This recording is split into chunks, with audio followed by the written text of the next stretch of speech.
All right. Let's look at our results.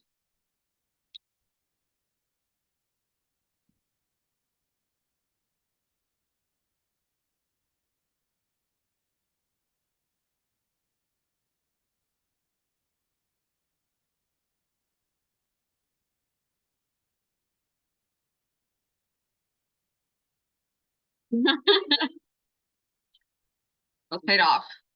All right, so good job, everybody. Now we're going to be jumping into chapters 13 and 14.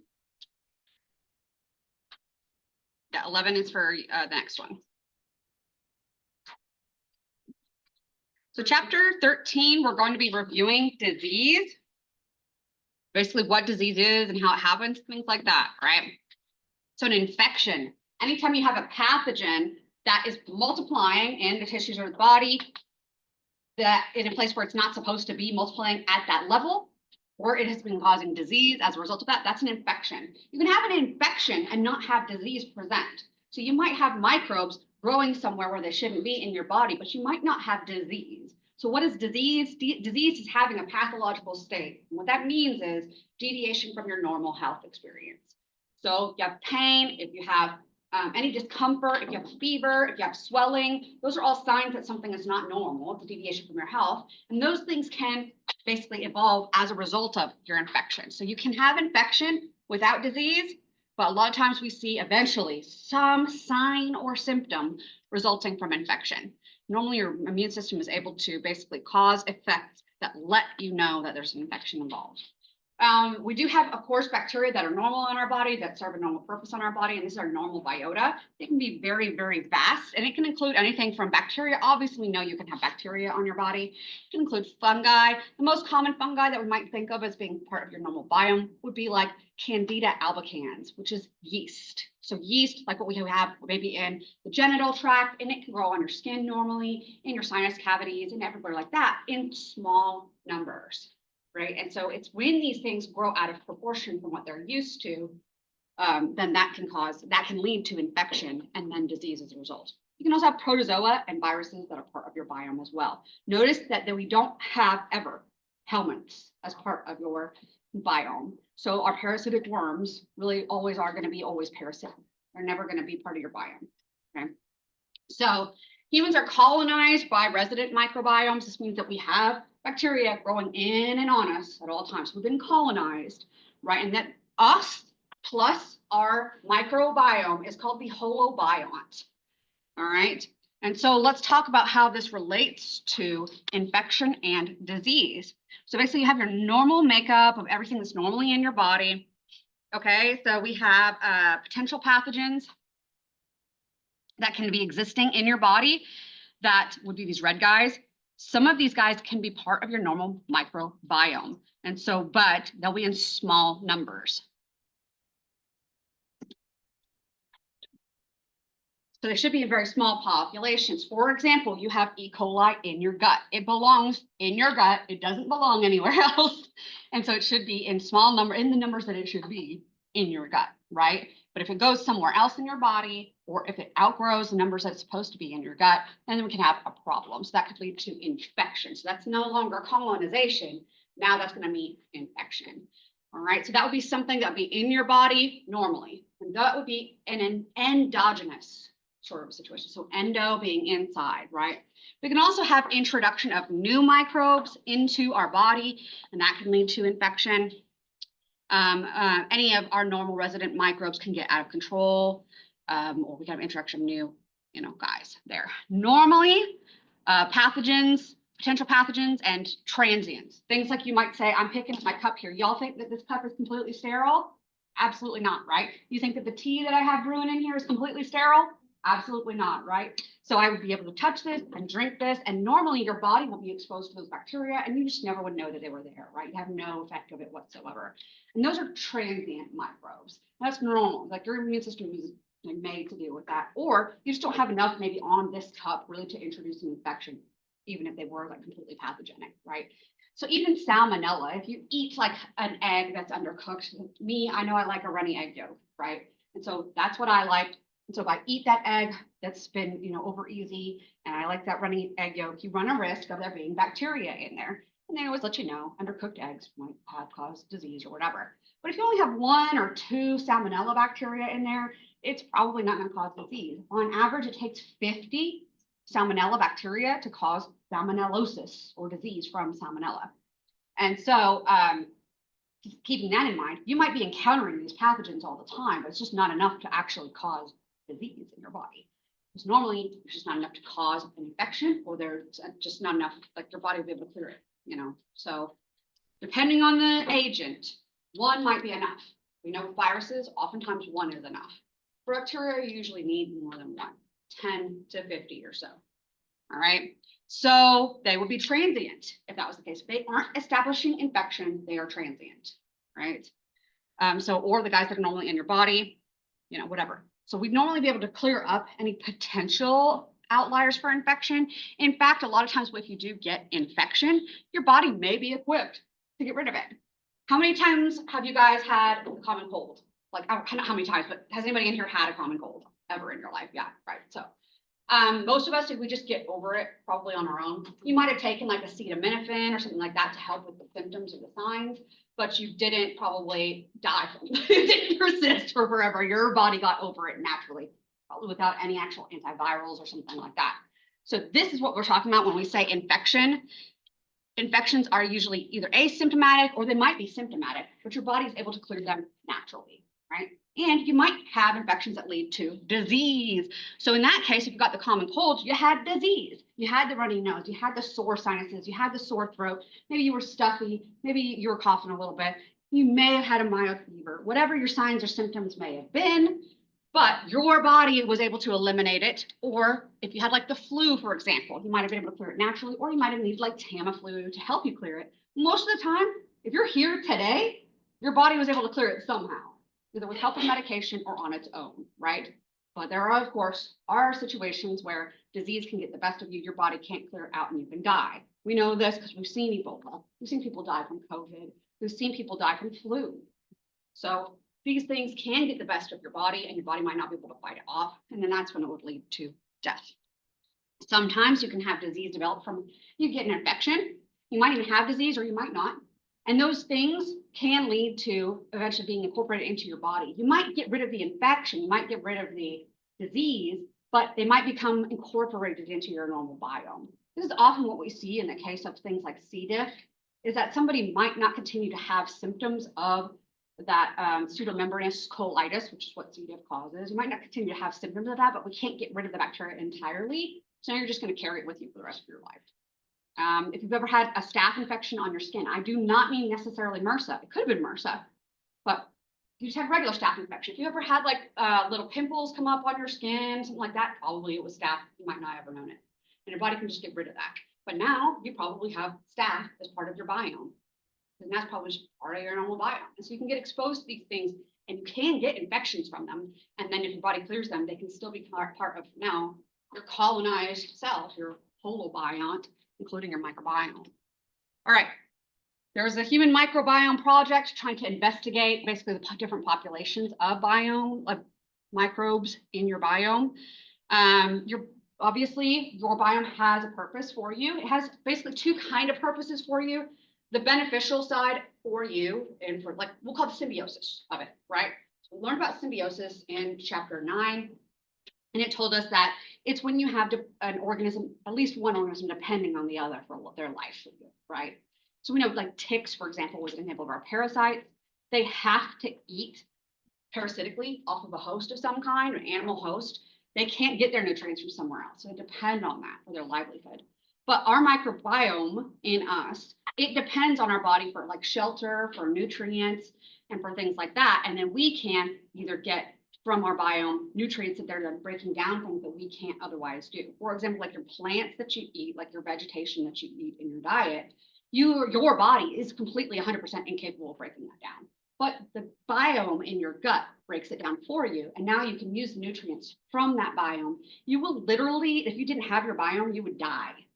That's how important it is for you. You cannot live without your biome, in your gut anyways.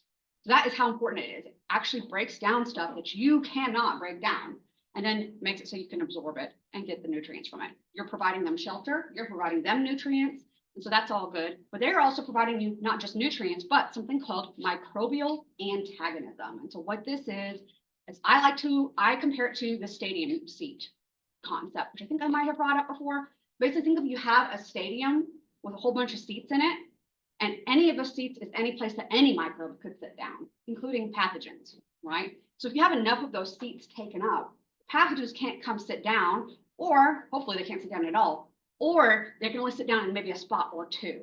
They can't overgrow and then become an infection. And so our good guys are taking up the stadium seats.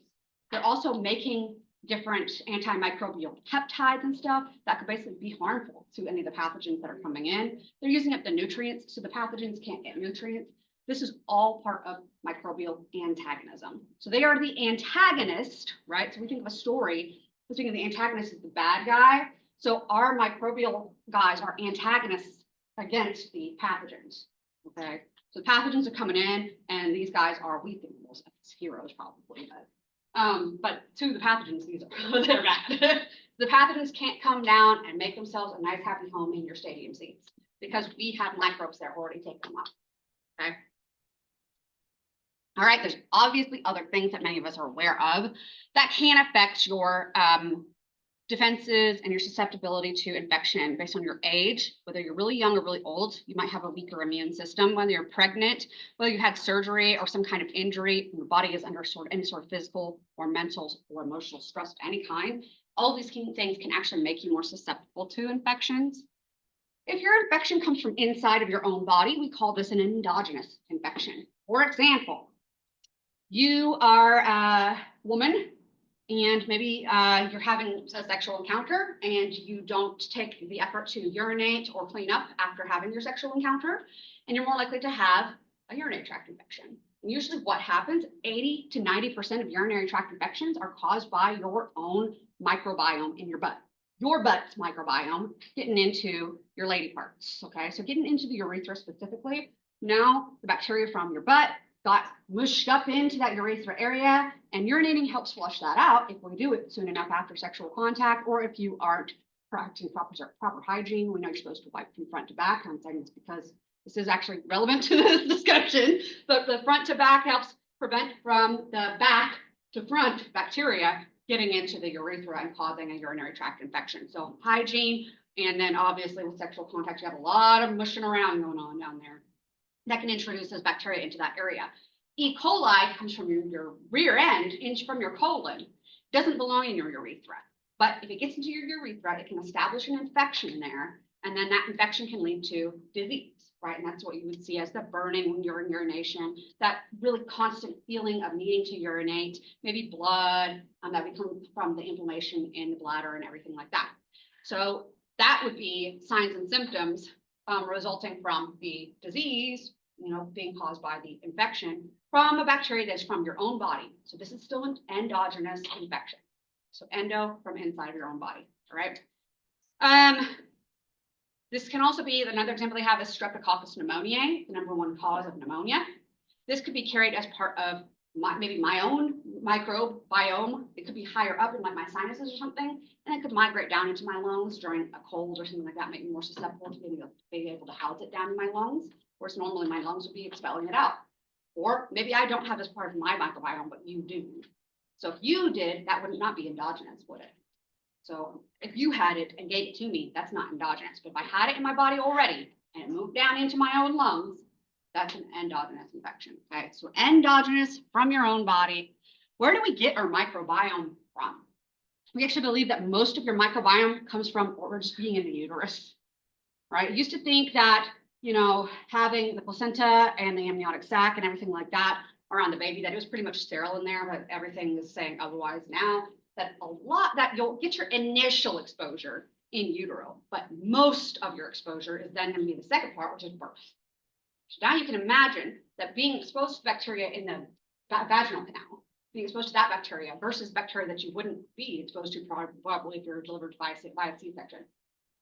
Because that's made sterile on purpose to prevent the mother from getting contaminated. But now that baby is not being exposed to that normal bacteria that they would have seen in the vaginal canal. So they're going to have a different microbiome. This is actually proven by science to be the case. If you were born by a C-section, you have a completely different microbiome than what folks would normally have had, at least at the baby's age, right? So for infants.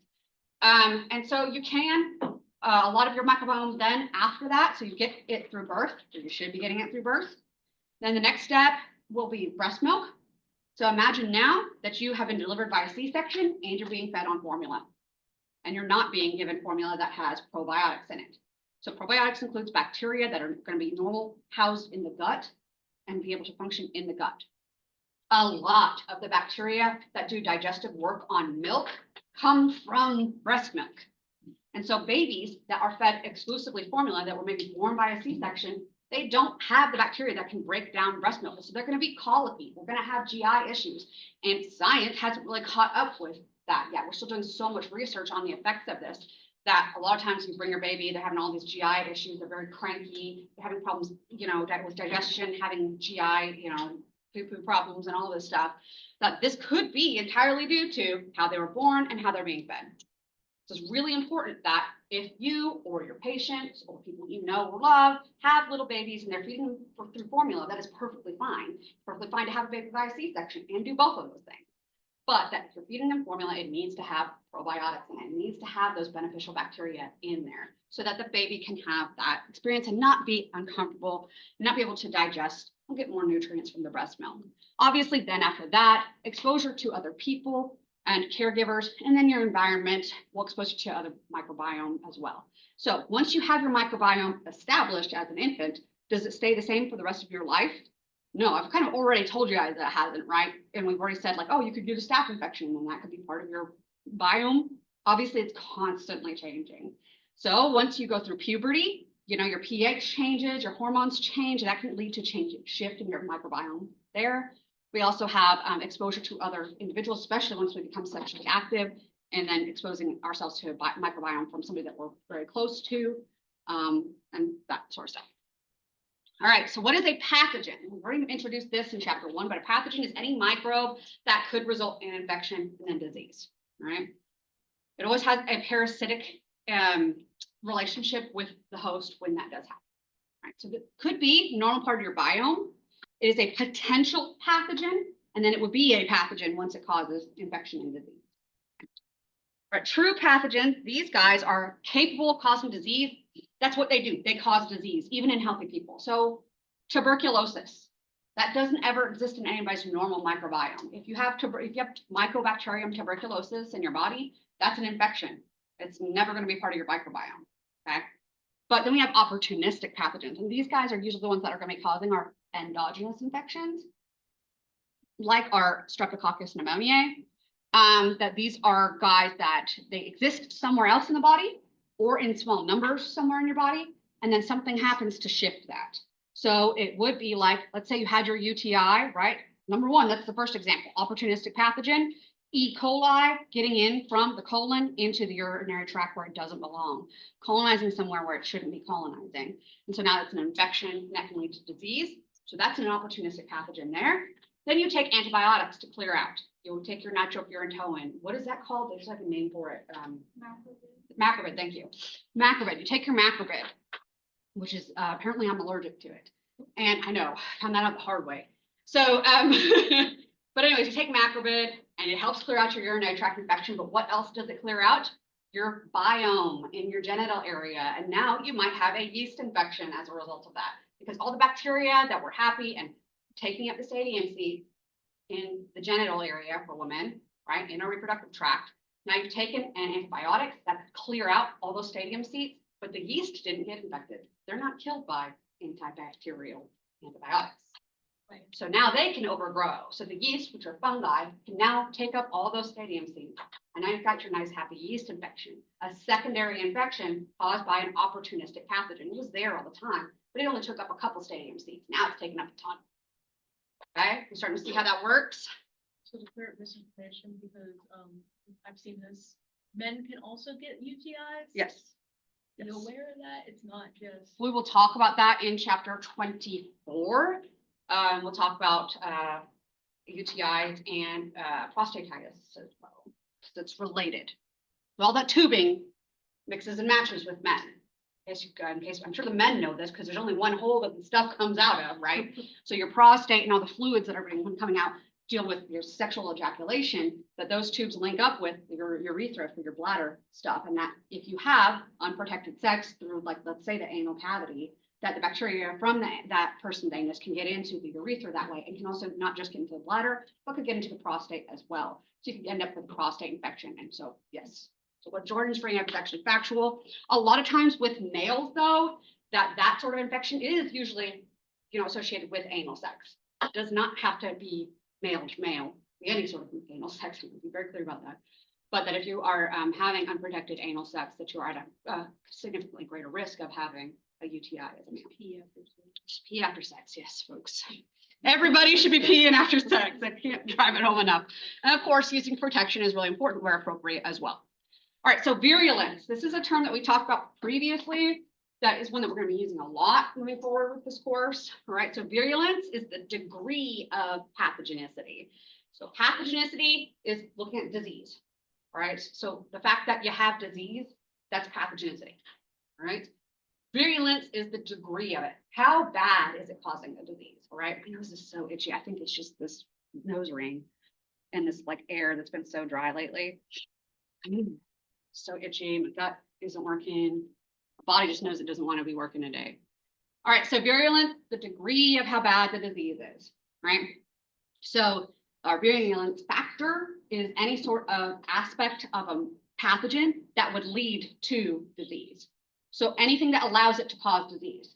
So we're not talking about things that normally just are like there for the cell in general. We're not talking about DNA replication or something like that. Here we're talking about extra factors that are going to lead to the disease process. So making a capsule, can that help it cause disease? Absolutely. It helps it evade the immune system. Of course, it's going to help it cause disease. Or maybe it has toxins that it makes. Those would be virulence factors as well. Okay, so anything that would lead to injury, which will be presented as disease.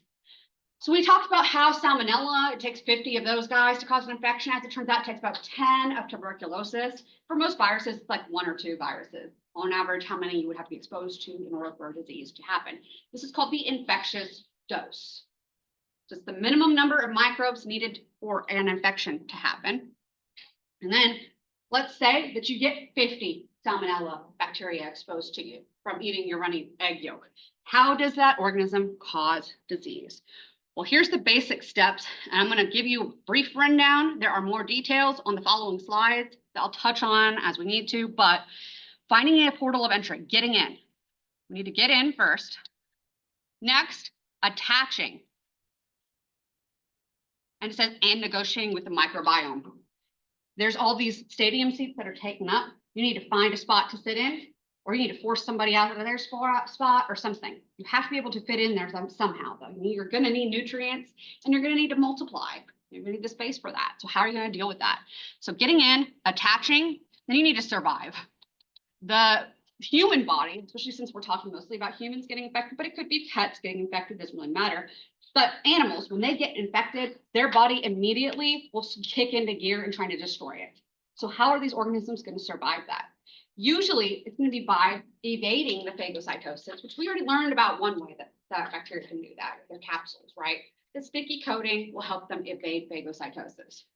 Or you can avoid being killed once you do get phagocytosed. For example, tuberculosis bacteria, Mycobacterium tuberculosis, will get eaten up by the phagocyte, the white blood cell. It'll get eaten up by the white blood cell.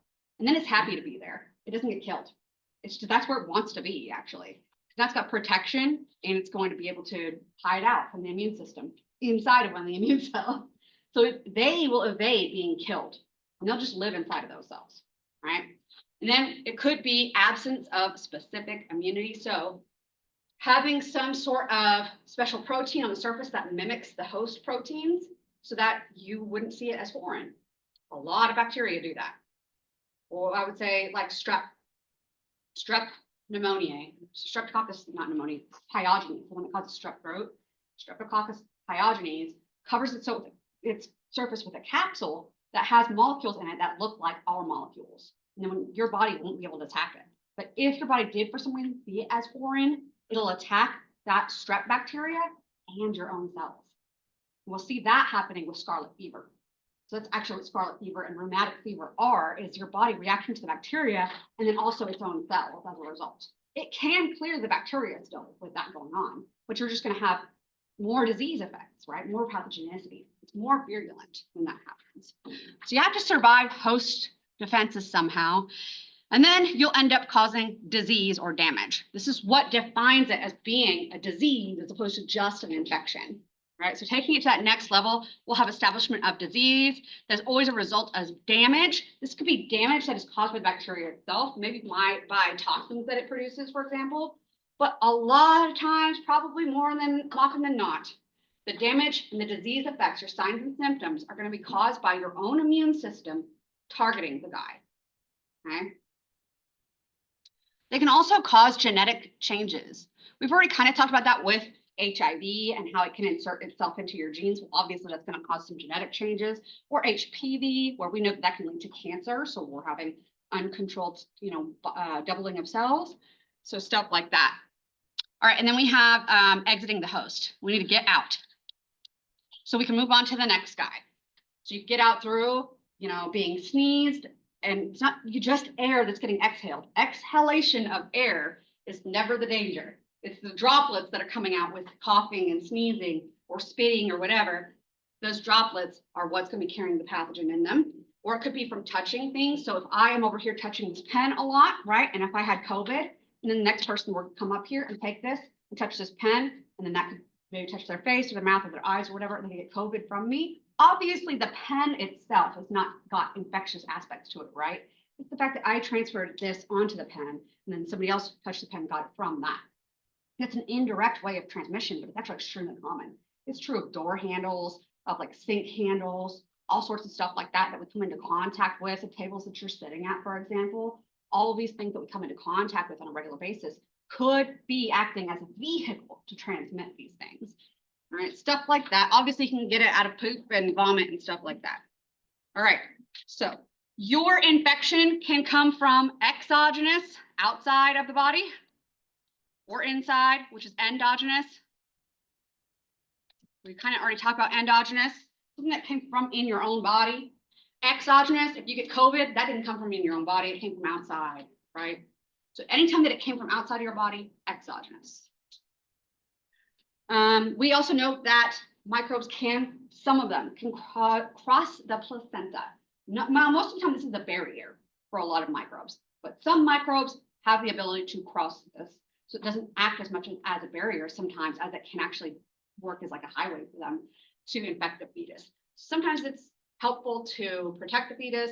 Sometimes, depending on the disease, the organism, it might put the fetus more at risk. So it just depends. We also have infections that can be transmitted through the birth canal as well. So that fetus might have grown up without any herpes or gonorrhea or something like that. But once it's being born and exposed to those STIs, that now they could contract them during birth. What do you mean STIs? It happens a lot more than you think. We have attaching to the host, so our adhesion process. We already know about fimbriae for a bacteria. Remember fimbriae, those are those attachment appendages.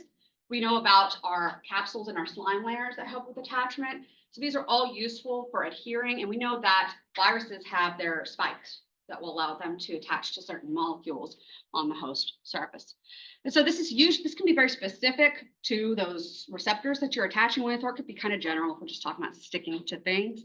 And then that quorum sensing within our biofilms that allow for the bacteria to determine how their environment is around them. So again, fimbriae can work for it, capsules, that sticky coating, and then viruses have these spikes that will allow for attachment to specific docking proteins on the cell surface.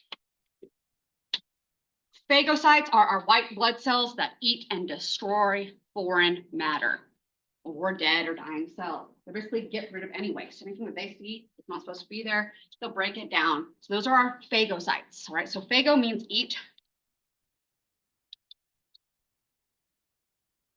Phago is eat, and cyte means cell. Anti-phagocytic factors are these are always going to be virulence factors, right? So it's virulence factor because it helps in aiding disease. I'm just going to reiterate that one more time. So anything that helps in aiding the infection and therefore the disease process is a virulence factor. And so anti-phagocytic factors, factors that prevent phagocytosis, like having a capsule to prevent from phagocytosis, or any sort of chemical or toxin that would kill the phagocyte. All of those things are virulence factors. And those are going to help these organisms kind of evade the phagocytic process, so they aren't being broken down and digested. They can actually live there. Some of them can survive there, like tuberculosis.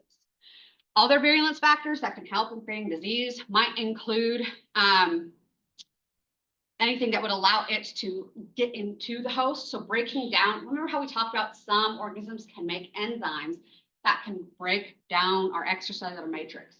So there's bacteria that can produce collagenase. So collagenase, collagenase. Really, guys, calm down. Collagenase, collagenase. ACE being an enzyme, collagen is what is breaking down. And so it can break down your extracellular matrix, which is what's holding your cells together, your tissues together, and making different tissues organs. So it can break down those connections to allow it to penetrate deeper into tissues. So that would be a virulence factor, and that would be an exoenzyme, some sort of enzyme this organism excretes, basically. So it can secrete enzymes or other toxins. Toxins are any sort of molecule produced by a microbe that leads to damage of the host. That's what a toxin is. So if it causes damage to the host, that's a toxin. And so exoenzymes are enzymes, literally, that will be performing, they're an ACE, so they're performing some sort of breaking down action, typically, secreted by these bacteria. An exotoxin is any molecule that causes damage. It could be an enzyme, or it could be some other sort of molecule that will lead to damage, okay? We can also cause overreaction of the host defenses, or we can affect our genetics. So it's sort of what we talked about earlier. But so exoenzymes secreted outside exo from bacteria, and then those will cause breakdown, usually of the environment around them. We talked about collagenase, which isn't on this list, but some other ones will be mucinase. Mucinase, ACE, enzyme that breaks down mucus. So that mucus is there to trap these guys, but if they can break down the mucus, that's a virulence factor now that make it more able to infect the cells. That makes sense? So toxins, any chemical made by any other organism that will cause damage to the host, okay? Exotoxins are secreted, whereas endotoxin is endotoxin is only one thing. We've talked about it before. Endotoxin is lipopolysaccharide, or LPS, of gram-negative bacteria. Only gram-negatives have endotoxin. All gram-negatives have endotoxin. Endotoxin is just lipopolysaccharide, and that when your body sees lipopolysaccharide, endotoxin, it creates a massive immune response to it. It includes things that can lead to shock, and that can lead to death. So this is just talking a little bit about hemolysis. Hemolysis. Lysis means to break down or break apart. Hemo, this would be hemo. This is the E for sure, guys. Hemo is blood. Hemolysis. So these are enzymes called hemolases, go figure, that will be able to break down red blood cells. And we learned about this previously, where gamma, we have no breakdown of the red blood cells. Alpha is partial. You'll see this as green. We'll see this in our labs. We'll actually get to see some of this. And then beta is total hemolysis. You'll have a clearing area. You see how this has a cleared up area in this sort of margin there, whereas the other one is greenish. We've seen this before, so we're just reiterating this, right? So you can also cause an excessive host response. We saw this with COVID. People who had long haul COVID or long COVID, most of the time, those people ended up having had a massive immune response, those much stronger immune response to COVID. And that just caused the signs and symptoms to linger longer and longer and longer. So even though they had a stronger immune response, that stronger immune response is what was causing the signs and symptoms. And that's why they had a worse, longer endurance, because it wasn't actually clearing out the virus, it was just causing the signs and symptoms. All right. There's different patterns of infection that we can see. There's localized. These are pretty self-explanatory, right? So localized, this is like where you might have a boil.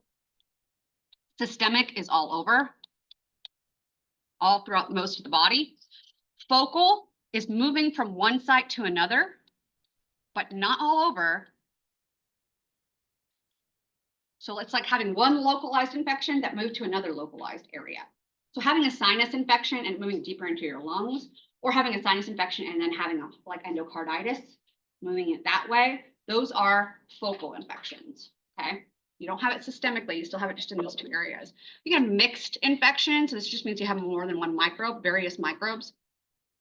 We can have a primary infection, which is what you might have started with, and then because of your primary infection or because of clearing your primary infection, you might develop a secondary infection, like we talked about with the UTI, taking antibiotics and then getting a yeast infection, or having a UTI, and then that can just cause an imbalance of bacteria in the genital area that can lead to vaginosis, which is a different kind of thing. That's bacterial still, but it's just a shift in the population of the bacteria. So that's BV. All right, so this is just going over a little bit more in detail and giving some examples of some of these guys. I'm going to skip through this. So you kind of recovered it. Acute versus chronic. These are terms that we hear all the time. Acute infections are something that come on pretty abruptly and have strong symptoms right away, but usually have short-term effect. Chronic infections are usually more progressive. They're slower to come up and they last a longer period of time. It depends on the pathogen, excuse me, the pathogen and the disease that it causes as to whether or not we would define something as acute or chronic. So we can't just say, oh, if you had it for 2 weeks, that makes it chronic. For some infections, that might not be chronic. That might just be the normal acute phase. So it just depends on the organism. But these are terms that refer to the acute, meaning it's kind of big, bad symptoms right away, but it won't last a long time. Chronic, slow burn, and for a longer time. All right, now we're going to talk about the differences between signs, symptoms, and syndromes. A sign, I always think of this as being like a stop sign, right? So if you're talking about a stop sign, I have to draw it like this or else I won't draw it properly. All right, so here's your stop sign. A stop sign, quite literally. Could you hold a stop sign with your hand? Could you touch it? Could you engage in this with a stop sign? Yeah, right. Symptom to me doesn't have that physicality associated with it. And that's kind of what these are all about, okay? So a sign is objective. What this means is you can observe them. These are observable. A symptom is reported. They're less tangible, right? So let's give some examples. This is not as confusing as you think it is, promise. So a sign, can you measure a patient's temperature and verify that they have a fever? Yes. Can you measure a patient's pain and verify that they have pain? No. That's the difference, okay? Patient has a headache, symptom. A patient's vomiting, sign. A patient is nauseous, symptom. Okay, if you can actually see it or verify it or measure it somehow, it's a sign. Their high blood pressure, sign. Now you have to have your sphygmomanometer and your blood pressure cuff, whatever, and be able to make that measurement, but you can measure it, right? If they have high white blood cell count, sign. Pain, fatigue, and things like that, you can't measure it, but they can report it. And they are real and they're affecting the patient. We have no way to actually verify that it's there, symptom, okay? All right, we have this other term, syndrome, which is not related directly to this, but hey, it's on the list, right? A syndrome is basically a disease that's identified by signs and symptoms, not by what's causing it. So we know flu is something that's caused by influenza. It's named for it. It's caused by influenza. That's not a syndrome. However, we've talked about meningitis, right? Already mentioned it once. Meningitis, having light sensitivity, which is called photophobia, having a stiff neck, having a headache, having a fever, all of these are signs and symptoms that are associated with meningitis. What is meningitis caused by? A whole list of things. It can be caused by different kinds of bacteria. There's a whole list of bacteria, y'all, that can cause meningitis. It can be caused by different kinds of fungus. It can be caused by different kinds of viruses, but it's all meningitis. It all has the same signs and symptoms. Make sense? How many different viruses are there that can cause the common cold? More than 200. More than 200 viruses, and we call it the common cold because it basically has the runny nose, a little bit of sinus pain, maybe a sore throat. You typically don't have a fever, but if you do, it's low grade, and most of the time people are going to get over it. And that's what we call a cold. That's a syndrome. Okay, so anything that's defined by the signs and symptoms, that's a syndrome, but it could be caused by any number of things. All right, it doesn't always have to be infectious either. If you have certain signs and symptoms that are associated with a genetic abnormality, we might call that a syndrome, but it could be caused by any number of abnormalities. All right. So some signs we know these are anything that's measurable, tangible, observable. Fever, septicemia, so this is microbes in your bloodstream. Any evidence of microbes in your tissue or fluids at all, you can actually measure that and see that and verify that it's happening. Swollen lymph nodes, you can actually palpate them, right? All of these things that you can actually verify, whereas with symptoms having chills, fatigue, pain, chest tightness, nausea, we can't actually verify these things. So anorexia is one on here. I want to be very clear about this. This is not talking about the mental illness of anorexia. Anorexia, no matter how it's presented, whether it's because of mental illness or because of a physical illness of some kind, is always just lack of appetite. They're not eating. They don't want to eat. So illness can cause that too. You guys ever been sick and not wanted to eat? Yeah, so that's anorexia. All right, so you can have some infections that won't lead to disease. And that's a problem because then you could be carrying that disease to other people without knowing it. 1/3 of COVID infections are asymptomatic, for example, 1/3. So we're talking about plenty of people walking around with COVID. They're just spreading it around without even knowing they're sick. Is it their fault? Absolutely not. How would they know? Why would they even know to take a home test? So a lot of diseases are like this. You usually have some percentage of the population that is asymptomatic, subclinical. Maybe you have a little tickle in your throat, but you wouldn't think that you were sick. That's subclinical. Not something that you'd have to go to the doctor, right? All right, and then you have to be able to get out of your host. I'm not going to review these. These are pretty straightforward. All right, you could have long-term effects of your infection. Latency is something we talk about specifically with viruses, where viruses can hide out. They could literally hide out in your DNA. Bacteria can hide out too, but not in your DNA. Those hide out in your cells or in your tissues somewhere. You basically hunker down. Anytime that a disease has established an infection has established itself in your body, it may have even caused disease as a result. But if it's hunkering down for a long period of time without showing symptoms, like what we see with chickenpox, with herpes, and there's plenty of other diseases, even tuberculosis does it.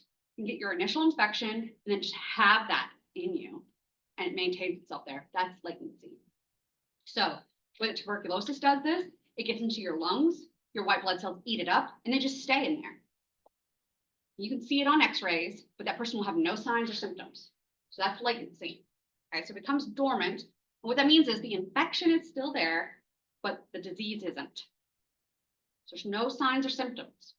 There's no pathogenic effect. Okay, sequelae. This is where you may have cleared the infection, but still have long-term damage from it. So this could be, an example of this would be, you can get deaf from having meningitis. This is particularly common in babies. Especially like we talked about Streptococcus agalactiae, which is commonly carried by about 40% of women in their birth canals carry Streptococcus agalactiae, and it can be transmitted to the baby during birth. And so this is why they do those strep tests for women in the birth canal before you have your baby, and they'll give you penicillin to get rid of that, because if that gets to the baby, transmitted to the baby, which actually is pretty common, that baby can get meningitis as a result and become permanently deaf because of having had that. That deafness stays with you for your lifetime. You don't get over it, but you don't have the meningitis bacteria anymore. That's a sequelae. You get polio, like FDR did. What did FDR have polio while he was in his wheelchair in office as president? No, but he had the paralysis from the polio. That's sequelae. You can get over that. That's permanent, right? So we get the idea with that. All right, so there's 4 phases to an infection. They actually correlate pretty well with how the bacteria are growing. Remember how we had the lag phase, and then the exponential phase, then the stationary phase, and then the death phase in our bacterial growth curve, right? Well, as it turns out, the incubation period correlates with your lag phase. The exponential phase correlates with your prodrome and your acute. And then your acute might be maintained through your stationary. And then your convalescence is your death phase. All right. So I want to be clear about this: prodrome and acute phase. Your prodrome is when you first start having symptoms. We all know this, probably. I'm assuming you do. Like me, I've got my stomach is hurting, I'm really bloated, and there's some massive gurgling going on, right? That's a prodrome.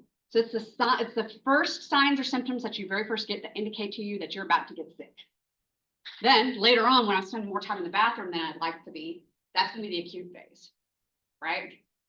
So let's say you get a slightly sore throat, a tickle in your throat, and you're tired, and you're like, I'll probably come down with something. That's the prodrome. Then when you get that full fever, when you are fully fatigued, malaise, and all of that stuff, feeling sore all over, and you're actually sick, that's your acute phase. Make sense? Prodrome, the very first signs and symptoms. And we have acute, that's full blown.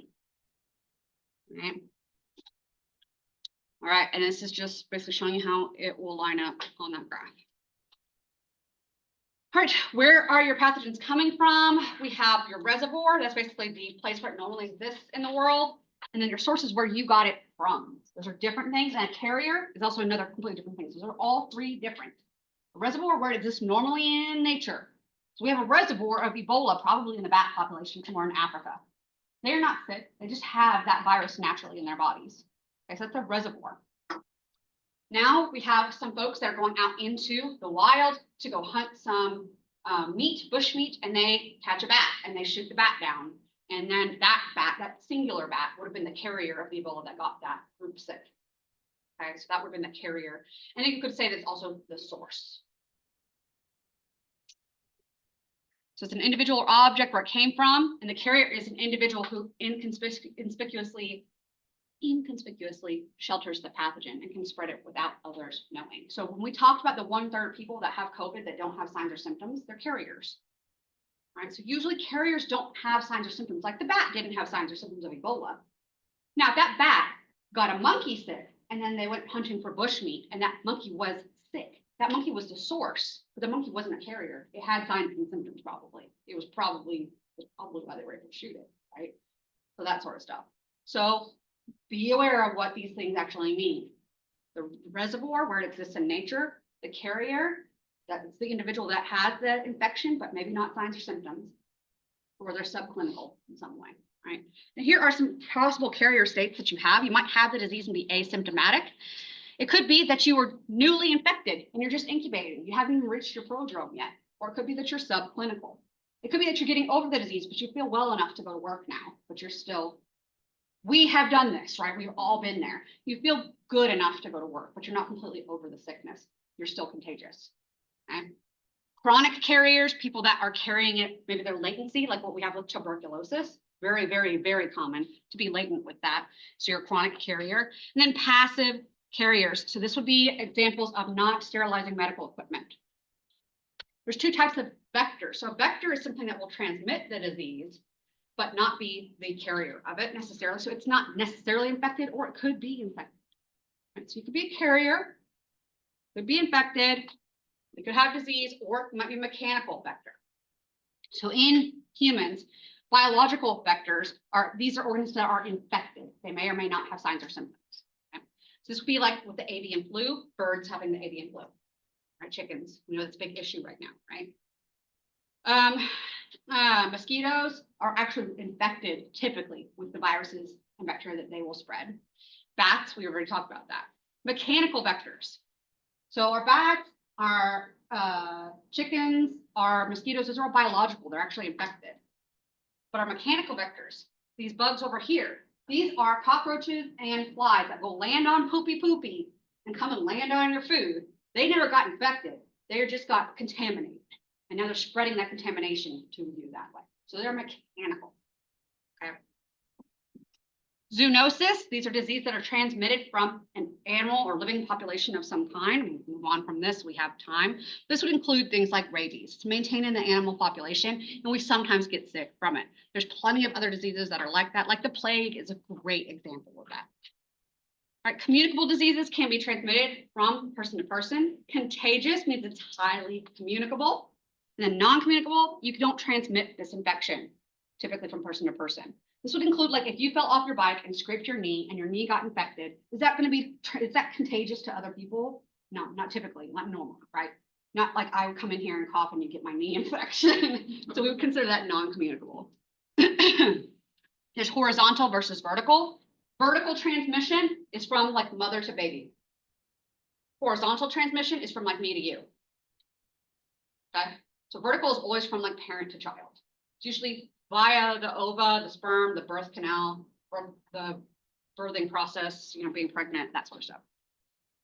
All right, a vehicle, inanimate objects that will transmit, like the pen. In fact, the pen is an inanimate object that will harbor and transmit pathogens, but it's not a continuous source of infection, right? It's only because of passively being contaminated. So this is what we call a fomite, which is a vehicle that is inanimate, that's not continuously a source.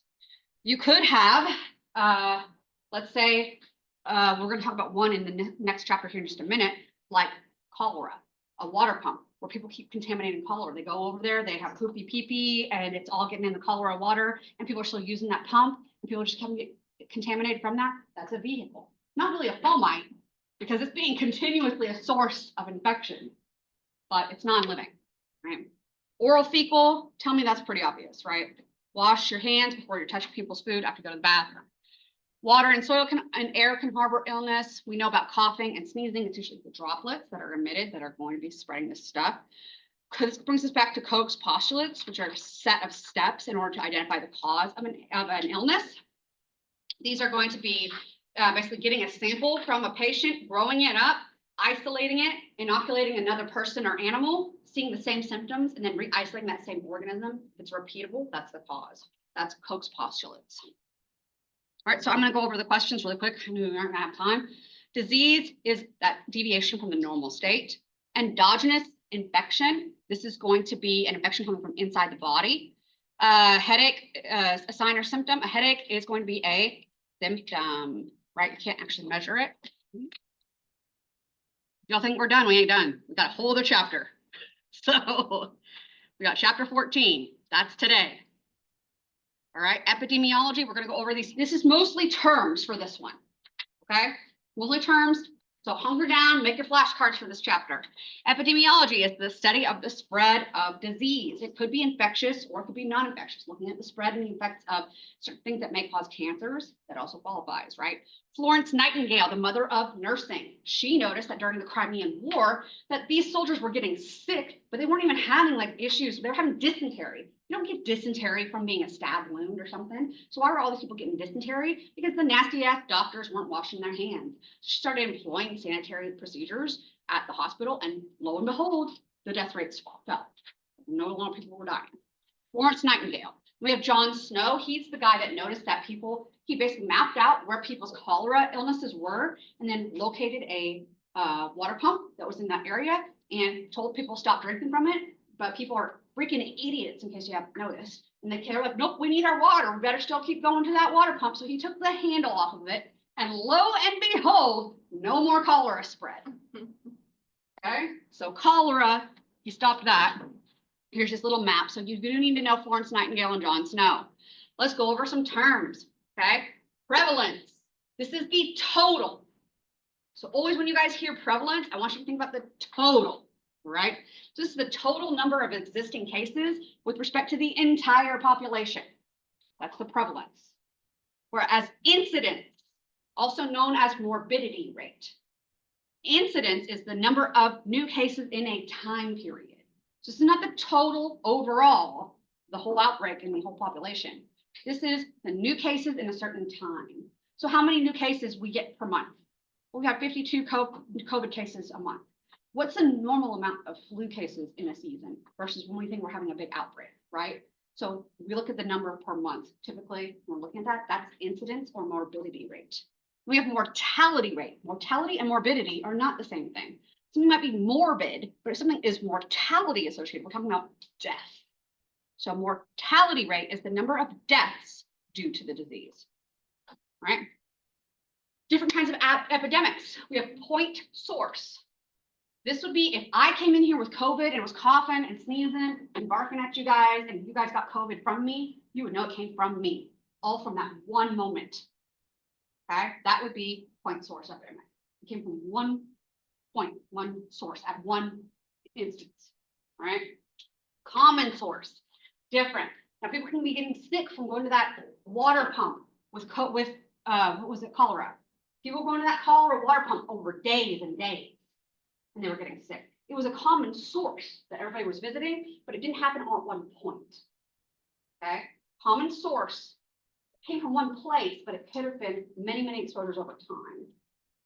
Point source, one point in time, one place. Okay, very more specific.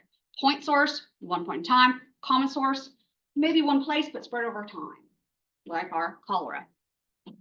Propagated, it's maintained in the population for a long period of time, like flu, like colds, like things like that, like COVID has become now. Our population is propagating it. We might get it in waves, but it's maintained pretty much at all times, right? That's propagated. All right, the index case is the first person that got sick. Has anybody in here seen the movie Contagion? It's got like Matt Damon and Gwyneth Paltrow. If you haven't seen it, this correlates very, very closely with what we're learning. And it's also a very great predictor of what we had to deal with COVID. It came out well before the COVID epidemic and exactly predicted exactly what was going to happen with COVID. It wasn't COVID, but everything that happened in the movie happened exactly as that movie predicted it would. So you want to learn about epidemics and how they spread and also the psychology of it and everything like that. Tell me, go watch that movie and tell me. It's actually a really good movie. Got Lawrence Fishburne in it. Who doesn't love Matt Damon? Come on. All right, so an endemic is something that exists in your population naturally. Would you be surprised if during the winter months being holed up inside with a bunch of people that you got a cold? Probably not surprised, right? So that's something that could be endemic in the population, right? Sporadic, these are diseases or basically you have an illness pop up just randomly. So you go outside, a raccoon is all crazy out in the daylight and comes and bites you and gives you rabies. That's a sporadic outbreak, okay? That doesn't just, not a bunch of people getting that. It's just because of this one particular incident. So random, usually, whereas an epidemic where we are exceeding what is endemic. So you might have a few cases of flu during the winter season, but if we have an exceptionally high rate of prevalence of that disease, we're exceeding what our normal incidence is for that disease per month, then that would make it an epidemic. Okay, we're exceeding what is endemic. Right? So if we, for some reason, so you wouldn't see rabies doing that, right? Those will almost always be sporadic. But can you get an epidemic? If, let's say somebody comes here with Ebola and it starts spreading to other people and those people spread it and those people spread it and those people spread it, that would be an epidemic. Okay? Pandemic is spread across continents. That's the only requirement. If it has spread from one continent to another, it is pandemic. All right, we can talk about the different types of tests that are involved in diagnosing these things. We have screening tests. We usually use these to basically say, do we think this person really has this disease or not really quickly? And we can use those usually for diagnostic purposes if they are reliable enough. But just because somebody tests negative with a home test for COVID, does that mean they don't have COVID? They might still have it, but it just might be undetectable by the home test, right?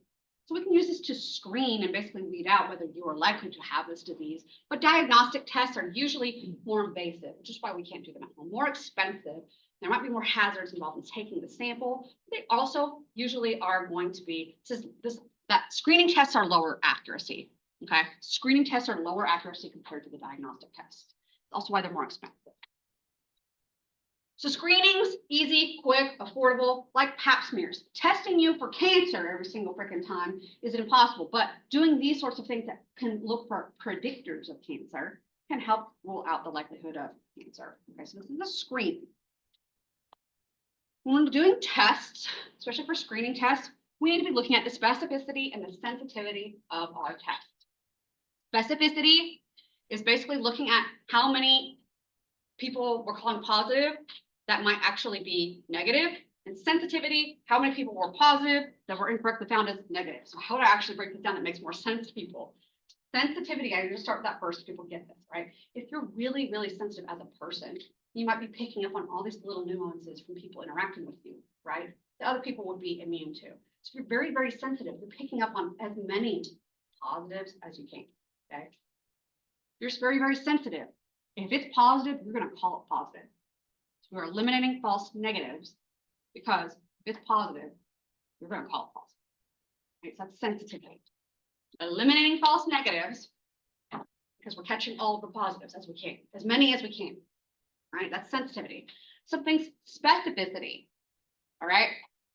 This is basically looking at, we are going to eliminate we won't call it positive if it isn't positive, right? So we're less likely to be triggered. So this might look similar to this, but we know the difference. That's specificity. Okay. Some tests aren't as specific, and so something might look more like another thing and call it positive whenever it wasn't ever positive. So you want something to be specific and sensitive. You want both. They are not working against each other. You want both. All right. Okay, causality, basically looking for the cause of diseases. There's different clinical trials or controlled trials that we can use to look at these. The main ones that you need to know, there's three major ones you need to know. Cross-sectional. We're looking at maybe two factors such as exposure to something and then the disease that you're looking at. But it's always at a single point in time. Always at a single point in time. To no reference to whether exposure or disease or whatever, which one came first, but taking a cross section at a specific point in time. Case control, comparing people who have a disease and people who don't. Not at a specific point in time, but in general. People who have a disease and people who don't. That's case control. It says it in the name. Cases versus control group. Okay. Cross-sectional, everybody at a point in time. Case control, people who have the disease and the people that don't. Cases and controls, not at a specific point in time. Then we have cohort studies. This is taking people who do not have the disease that might be smokers or non-smokers, for example. It's always a good example. People get it. Taking a point in time that you have a group of people that do not have lung cancer, but some of them might be smokers and some of them might not be. And following and looking to see if they get lung cancer down the road. That's a cohort study. So they don't have lung cancer, but watching them over time and seeing, yes, the smokers get lung cancer more than the non-smokers do, would indicate that smoking is associated with lung cancer, right? That's a cohort study. So we have three types of studies, right? Cross-section, one point in time. Case control, infected, not infected, not at one point in time, right? Then we have cohort studies. Following people who do not have disease and then looking at a predictor to see if these people have that predictor and these people don't, whether they get disease or not. Lung cancer is a great example of it. We want to basically surveil at all times for this disease, which is watching to see reportable diseases are diseases that have to be reported to the government per governmental rules. We also have healthcare associated infections that will be monitored within your hospital or healthcare network. These might be associated with the top four of these, which you will learn about in nursing school if you're going into nursing. Catheter-associated urinary tract infections are extremely common. Okay? You've got a lot of bacteria in an area outside of where you're shoving the tube up into. And those tubes aren't always maintained as perfectly sterile, unfortunately, at all times. Central line-associated bloodstream infection, pretty common as well. We've got a site basically that we have direct access into the bloodstream, but that's not maintained perfectly sterile at all times. It's easy for bacteria to get in. Surgical site infections, easy predictor there. And then ventilator-associated infections. Okay, so we have people that are going to be observing this and trying to make sure that we're following medical asepsis, which is basically washing hands, changing gloves, things like that. Surgical asepsis, following scrubs, and your infection control officers making sure you're observing these things. Surgical asepsis is maintaining things as sterile as possible at all times, whereas medical is keeping things as aseptic as possible. You're not always able to maintain sterility. Okay. All right, R naught is a term given to reproduction rate. It basically describes how many people you will infect if you have a disease. So if you have COVID, how many people are you likely to infect? Okay, so that's R naught. And then case fatality rate, the number of people who die divided by the number of people who are infected. So if you're infected, what is the likelihood of you dying? So that's case fatality rate. These are based on people who receive no treatment, which is where when we talked about earlier about HIV being 100% fatal, this is where this is based on, this case fatality rate. It's based on people who do not receive treatment. So when we talk about HIV and rabies, we're talking about 100% fatality rate. If you're not treated, rabies, there's no treatment for it. So congratulations, you just automatically fall into that. So these are basically comparing deadliness on the left to communicability on the right. Obviously, these things are kind of inversely related to one another because if you just died 100% from extremely communicable diseases, they wouldn't really get transmitted very well. So these are usually pretty inverse. If you're interested, you can look through that. And then herd immunity. This is whenever you need a certain percentage of the population to be vaccinated in order to protect the rest of the population that isn't. So if you have a very, very, very communicable disease like measles, you need a very high percentage of the population to be vaccinated to protect people from getting it. However, if something is way less communicable, you don't need as many people protected in order to protect other people. Does that make sense? So your herd immunity requirement is going to be different based on the R naught for the disease, the communicability of the disease, right? So obviously we're talking about 95 to 98% vaccination for measles in order to protect people that cannot be vaccinated. We're talking about little babies where you can vaccinate them all you want if they're like 3 days old, but they ain't gonna do anything to them. So you have to be able to protect that population by keeping this population vaccinated. That's the problem with the anti-vax movement, right? That's the problem. It's not the fact that you're choosing not to and you want to get sick. And now my great-great-grandmother, vaccines don't work on her because her immune system doesn't work, or my little tiny baby infant now is getting sick because you are choosing not to get vaccinated. That's the problem. I don't get the choice, right? So this is basically a diagram showing us the difference between herd immunity and then a population that wouldn't have any immunity. All right, and then when it gets into global issues like emerging diseases and re-emerging diseases, emerging is anything that would be identified as new, whereas re-emerging diseases are things that used to affect the human population and are coming back out again. This would include things like tuberculosis. And we will talk more about parasitic infections in chapter 23, but we do have neglected parasitic infections even here in the United States. These usually are going to affect poor communities, either within the United States or obviously like third world, non-developed countries as well. All right, so that's it. Like I said, we have a nice quick day in lab today, so let's head on up there. At 11:30, we'll start the Kahoot in lab and get going.